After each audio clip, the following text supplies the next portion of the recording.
Hi, we're out on our range, and once again, no, you haven't won a prize. That's a scam. Now, I've had a lot of people contact me asking for my advice on the best ways to survive a self-defense shooting. So that's what we're going to talk about today. And it's going to be my top 5 tips for surviving a self-defense shooting. However, before we get to the top 5, there's a long list of caveats and disclaimers. The first one being that this is an extremely complex subject. I could stand here and talk or do demonstrations for an hour a day and we would be here for weeks. I'm really condensing this to a very broad top 5 list. The second thing is that everything I'm going to say today are my conclusions and my opinions. My opinions are based on my education, my training, my experiences. Different people have different experiences, so they have different opinions, and I make no claim that my opinion has its origin in the mind of greatness. Okay, the third thing is, this is a subject that people can and often do what-if themselves into a frenzy. I'll say something like carry a reasonable amount of ammunition, such as your firearm loaded, and then 1 extra magazine. And as soon as I say that, I get, what if this, and what if that, and what if it's Taco Tuesday? If you're going to if yourself to death, please do it somewhere else. Okay, and the fourth thing is that everything I'm talking about today, I am not talking about police shootings or military operations or anything like that. I'm talking about legitimate citizen-involved self-defense shootings. Okay, that having been said, let's get to point 1. Okay, point 1. Bear with me because it takes a while to actually get to the point. Now, I don't want to sound like the pseudo-intellectual, self-congratulatory 7th grader that poses this riddle to you. So bear with me for the way this sounds. Now, there's a riddle, most of you have heard it, and there's different versions of it, but it goes basically like this. You're cold, you're wet, you're out in the snow, in the middle of nowhere, you're in danger of hypothermia, and you come across a cabin.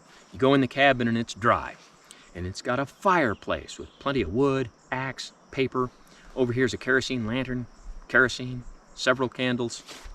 You don't have any ignition source. They only have 1 match.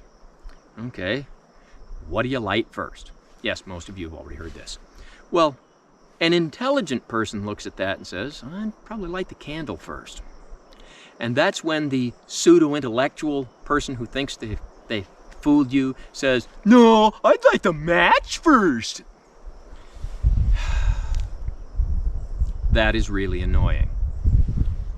And point 1 kind of goes into that category. So again, forgive me for the way this sounds. Point 1, the best way to survive a citizen-involved shooting is avoid it. Should go without saying, but it's one of those things I end up having to say anyway. If reasonably possible, avoid bad situations. Now, let me tell you an anecdote. I'm the passenger in a car. The lieutenant colonel's driving, and we're going to go to the ATM. But it's a time of day where I think the bank would be closed. It was like 17:15. Go into the parking lot, and as soon as we drive into the parking lot, I see 2 men get out of a car and start walking toward the bank. As they get out of the car, they pull out their pistols. One of them does a press check, and they start, with a purpose, walking toward the bank. Now, it takes me about 1 second to take a look at these guys and conclude they're most likely the police. I don't know that, but I'm pretty sure. But either way, as soon as I see them, I just said, stop, leave the parking lot right now, which she did, and off we went. And then I explained to her what was going on. Okay, if that's 2 people on their way to rob the bank, then this is a situation that is only going to go badly for me if I try to intervene. If it is in fact the police, they do not need and do not want my help. So whatever's going on there is a situation that is going to be best if I just avoid it. And this is what I'm talking about. Now, if you're out doing your thing, speaking in the hypothetical, and you see some little old lady getting beaten up by a couple of thugs who are trying to take her purse, I'm not saying to run away from that and leave a helpless woman stranded. However, I am saying that if you see a woman who's having a fight with her boyfriend, unless he throws her on the ground and starts kicking her to death, that's a situation to stay out of. Because if you try to come to her aid, you're just going to end up with both of them against you. And if you doubt me on that, ask any police officer you happen to know. And so there are situations that you really need to come to somebody's aid, but most of the time there's situations to avoid. And unfortunately, you may not be able to tell really quickly which is which, and sometimes you'll only have a second or two to make up your mind. But the whole thing is, if reasonably possible, avoid bad situations. You're going to go to the ATM, you see a couple of unsavory characters, you think, I can go to the ATM later. I'm not saying that if there's 3 people trying to kick in your front door that you should run out the back door when you're inside your own home. I'm not saying that, but I am saying that if reasonably possible, and if you can do so safely without sacrificing some other innocent person's safety, if possible, avoid the situation. Okay, let's go to point 2.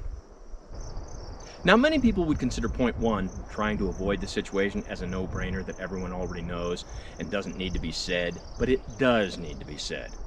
Point 2 is very similar.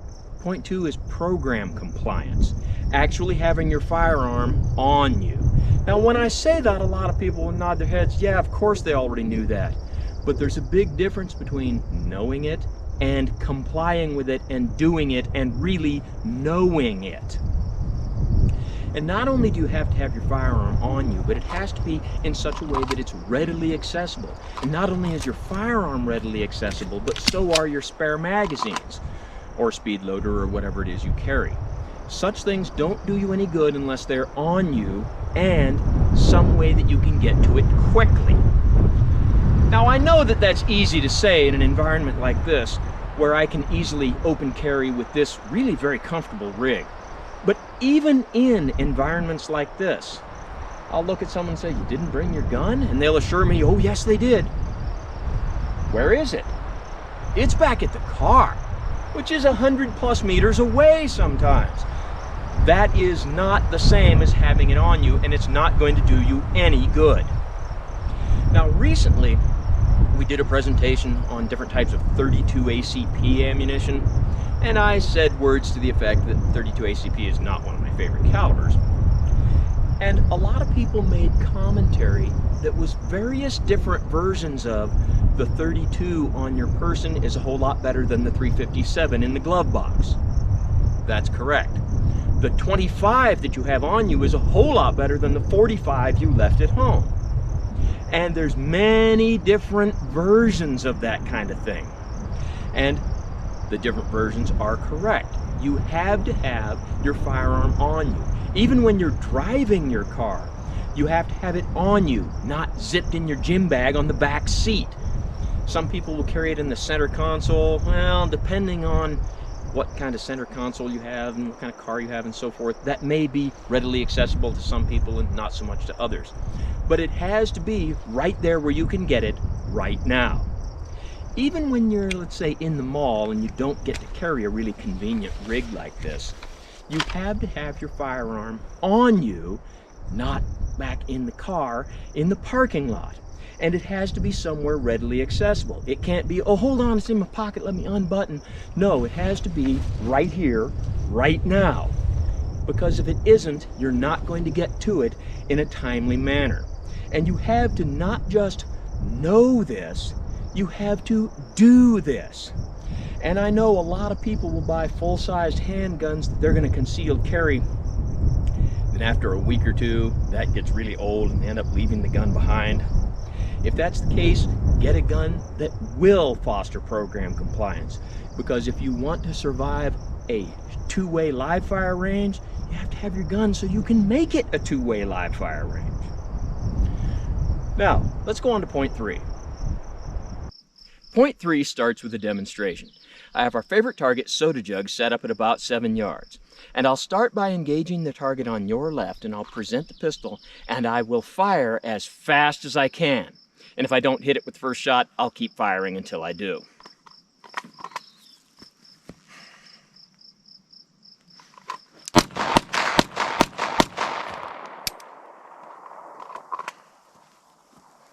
Now, I'll shoot the target on your right, but I'll do the presentation a little differently.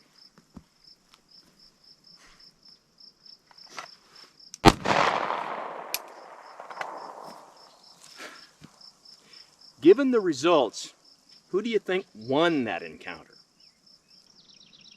Now I have two targets set up at about 7 yards, and I'm going to do some two-shot drills. The importance of two-shot drills is debatable, but I am of the opinion that if you're using a double to single action autoloader like the Beretta, then because your first and second trigger pulls are significantly different from each other, two-shot drills are very important. And I'll do a few two-shot drills on the target on your left, then I'll use a different technique and do some two-shot drills on the target on your right, and we'll compare the results. And this takes a moment to do, but please bear with me.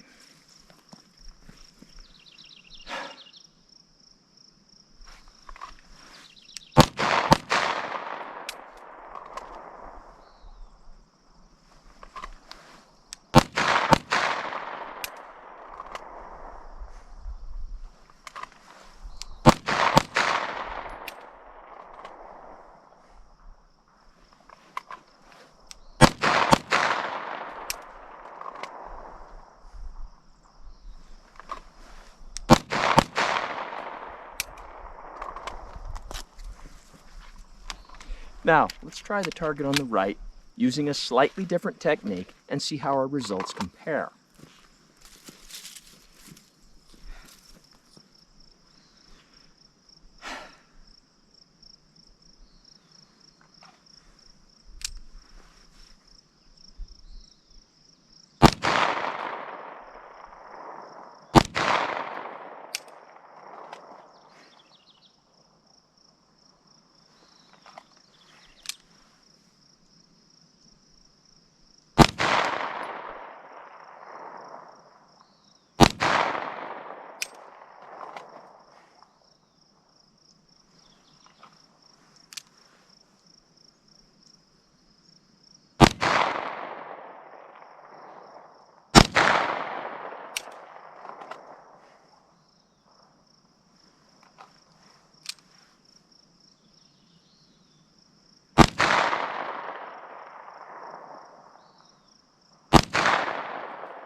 Now let's take a look at our results.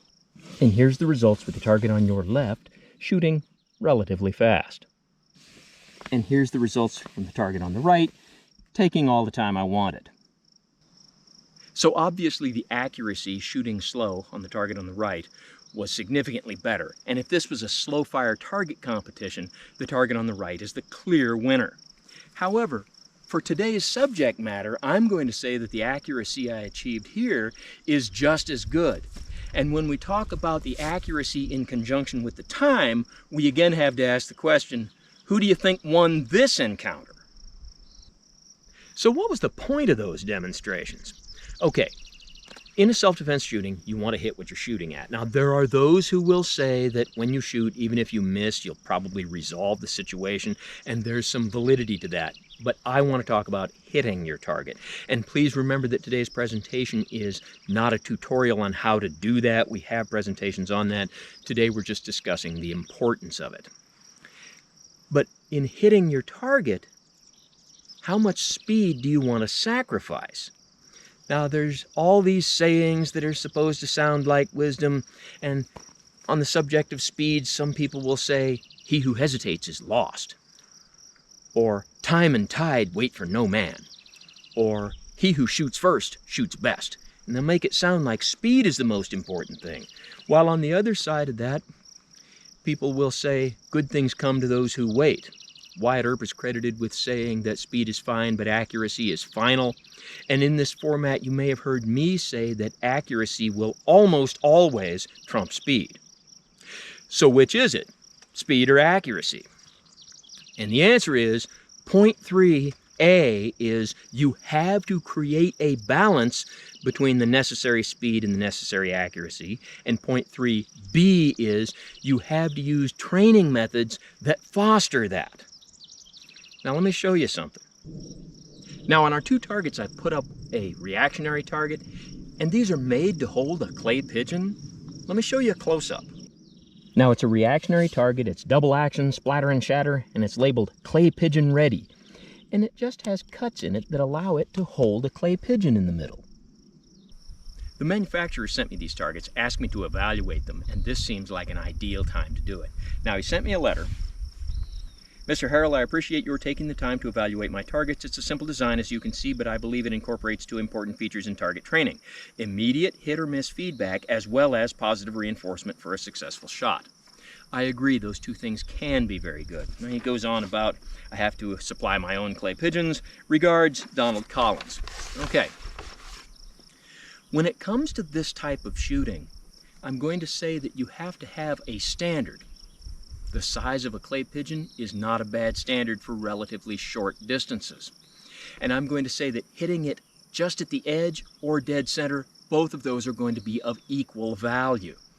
And so we want to get to where we can shoot as fast as we can while still holding to that standard. So let's give these targets a test drive and see how they work.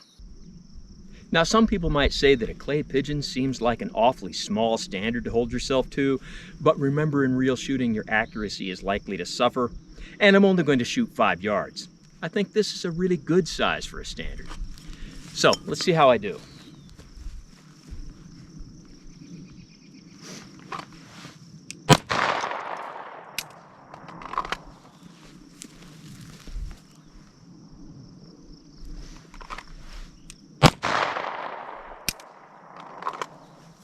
Now that second one didn't shatter, but it still put a pretty good hole in it. Let's take a close-up look. And here's the target on the right. You can see it is shattered. There's your bullet hole. And to replace that clay pigeon is fairly easy. So let's try that again.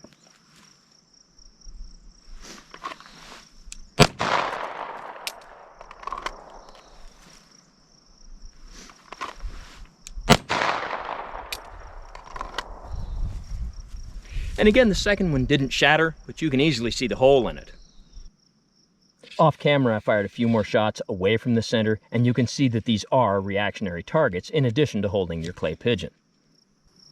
Now, some people would look at a target like this and say you'd be better served by steel clangers or knockdown plates, and that could be, if you can afford them, if the range you typically shoot on has them, if you get clangers that are the right size, so even if you hit the edge of it, that's still a good hit, not the really big ones that you can hear the clang, but even though you hit it, it could be a peripheral hit.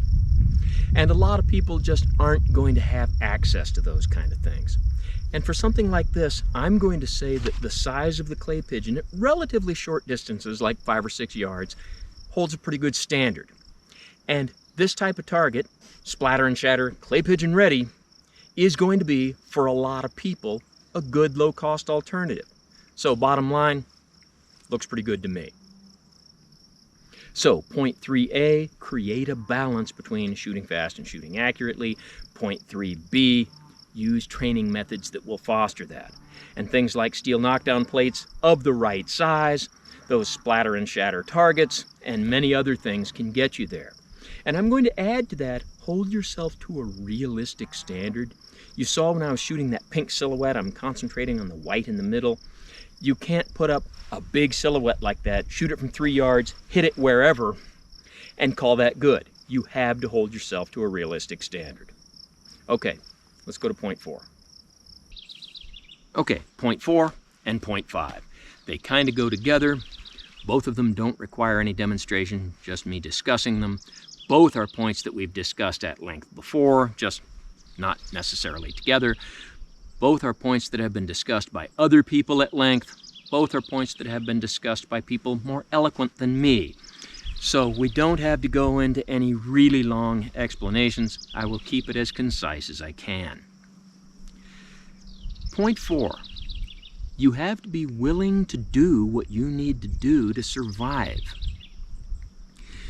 Now, when you watch movies and television, the overwhelming majority of what you see is just hokey. It is not representative of what's real at all. And sometimes I'll use scenes from a movie or from a TV show to illustrate a point, but seldom will there be any real wisdom to be obtained from these. However, one exception to that is John Wayne's movie, The Shootist. There's a part in the movie where John Wayne is giving Ron Howard a shooting lesson, and I can't quote it directly, but he talks about how it's not always being fast or even accurate that counts, but being, in his word, willing. A lot of people will draw a breath, they'll blink an eye, they'll hesitate, and he won't. Okay, that is a very good point. Now, you as a citizen, you're already at a tremendous disadvantage where you're not really allowed to act proactively. So you have to let the criminal make whatever move. And hopefully they telegraph that to where you can get out of the situation if possible. But there's going to come a time when you realize you can't get out of it, and this is going to go very badly. And when that happens, you have to act decisively, you have to act immediately, and you have to do the right thing, and you have to be willing to do what you need to do. Now, I think that's pretty self-explanatory. But then, how do you develop that? Well, we might go on about that for days, but the real short version is that I'm going to say you have to realize that you have the right to live.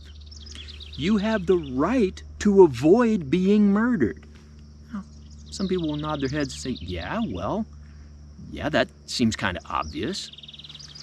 But how often do we see, especially in the media, people being vilified for having the damned gall to survive someone's attempt to murder them?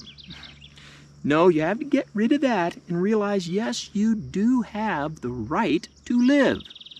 And you have the right to be in possession of your own vehicle. Someone else doesn't have the right to take it from you. Now, that's not saying you'd shoot someone over a car theft, but if they're trying to kill you to take your car, then yes. Now, criminals have this very strange sense of entitlement. Now, I've probably told this before, but bear with me. I'm going to tell you an anecdote. I'm going to tell you about a coworker, and I'm going to change his name. Let's call him Ralph. Ralph comes to work one day, and he is telling me his tale of woe about how he had gotten arrested over the weekend. Okay, what happened? And to make the long story short, he was 20 years old. He went into a bar with a fake ID, shows his ID to the doorman, fools the doorman, in he goes, and he's sitting at the bar having a drink or doing whatever it is he's doing. While he's there, something totally unrelated to him happens. There was a fight or something, and the police end up showing up. Now, it has nothing to do with Ralph. They're dealing with something else. But once that's wrapped up, a police officer looks at Ralph, thinks, wait a minute, he looks too young to be in here. Let's see your ID. Ralph shows him the fake ID. Doesn't fool the police officer. Yeah, this is fake. Real ID. He's not old enough to be in there. Cites Ralph for trespass. Okay, yeah. And then Ralph tells me that it was wrong of that cop to cite him because it wasn't his fault. It wasn't your fault that you made a fake ID and went into the bar? And I can't quote it exactly, but he asserted that no, it wasn't his fault. It was the doorman's fault. The doorman is charged with the responsibility of checking those IDs, which he goofed up.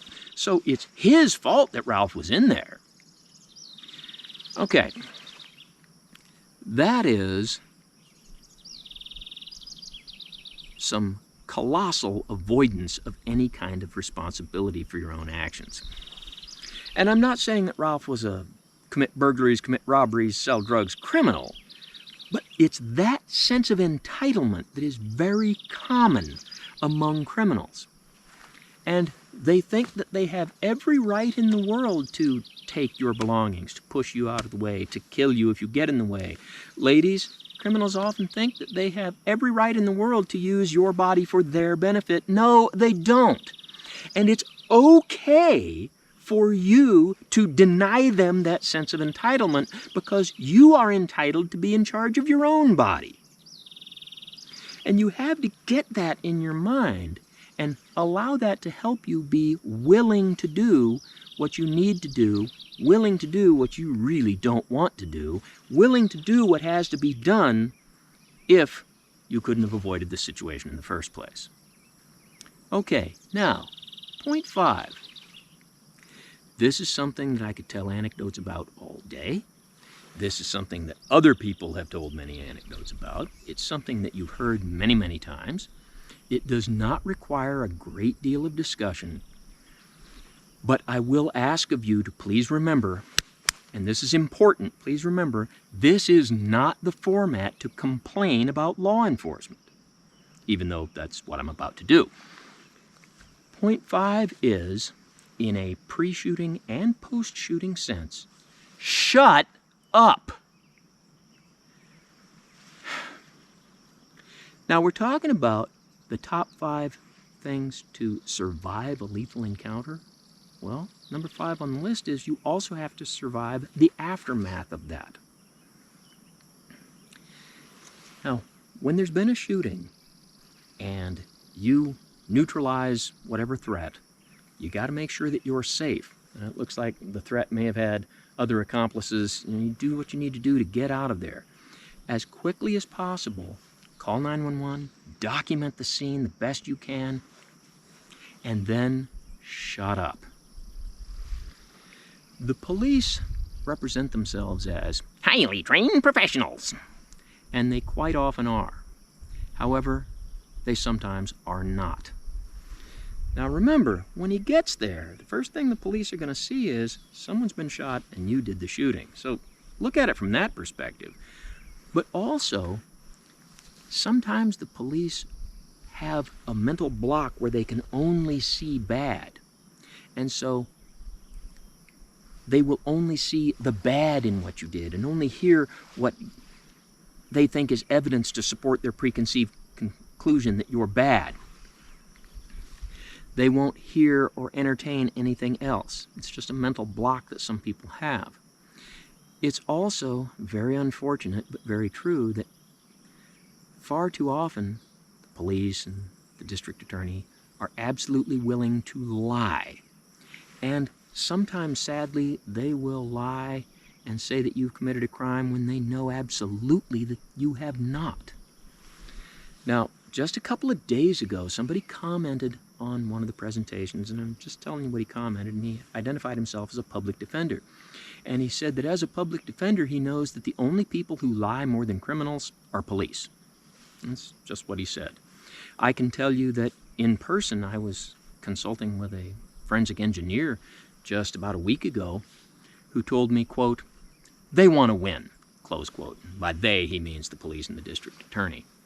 And he discussed that far too often they're willing to measure things incorrectly and say things were said that weren't said and say that they found shell casings where they didn't find shell casings and so forth. And just fabricate evidence and lie to make it appear as though people are guilty, sometimes when they know absolutely that you're not. And unfortunately, although that might represent the minority of cases, it still happens a lot more often than it should, and it happens often enough that it's alarming. And so, point 5 on my list is make that statement of, I'm going to invoke my right to counsel and I will make a statement when I have counsel, and then shut up. That's it. Are you sure you want to do that? Don't even answer that question. Just shut up. And the police will try lots and lots of tricks, and this isn't the format to go into all of these kind of tricks and all that, but they will sometimes engage in appalling behavior to try to trick you into saying something, sometimes when they know you didn't do anything wrong.